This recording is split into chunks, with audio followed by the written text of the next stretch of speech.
This one is especially for Lyft drivers. Through the wrongful deactivation, reactivation course, we have collected settlements of several $100,000s for Lyft drivers and Uber drivers. Now, Lyft doesn't always like to pay, right? They have 30 days to pay. You wait for 30 days for them to pay you, and Lyft doesn't pay. So my message here, and I'll get this across loud and clear to the Lyft legal department.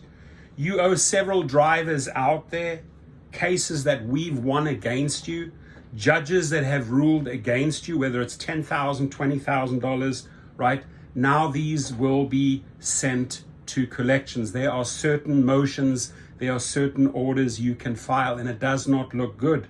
Especially Lyft, and I want the legal department to know this, when we package up all of those monies, you are intentionally withholding, not paying these drivers, and then we issue complaints to the states and on a national level showing how you address drivers in small claims court. 50% of the time, Lyft simply doesn't pay. So we are going to make them pay. Drivers that have not been paid, we know who they are. We're packaging this up.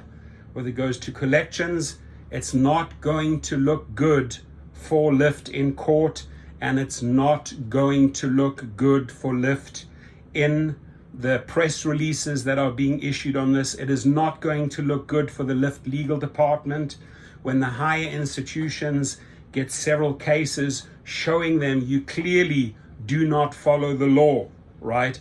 We know this from New York, wage theft, $328 million. So we're going to pile on, we're going to out these people, and we're going to collect the monies. It's very simple. We're relentless. We don't give up. No matter what shenanigans you try over there at the legal Lyft department, you know how much money you owe me, but we are going to keep on collecting hundreds and hundreds of thousands, millions of dollars through misclassifications against Lyft and Uber through this channel. That's what I'm good at. They know I work with 12 different law firms. They know we have launched giglawyers.com where people can submit their cases, and we're going to go after them hard and heavy. So I suggest to you, Lyft, David Risher, to your legal team, you know who these drivers are. You know what amounts you owe. Come clean, right? Because it's going to cost you dearly. We're going to give you a 30-day period right now to pay several of these drivers few $100,000 you own them, or ... it's going to cost you dearly, right? Press releases will go out. I will go before the cameras, and we will have attorneys take action. There's a lot of money you owe them. You just don't want to pay, right? Because maybe you don't have the money. Maybe you don't even have the money to pay me, right? You know how much they've negotiated with me back and forth, prolonging, stalling, and through all the stalling, they are just racking up more and more millions of dollars of cases against them instead of settling up and saying, hey, you know what? We want this all to go away. So the ball's in your court, Lyft. Act now, or pay more later.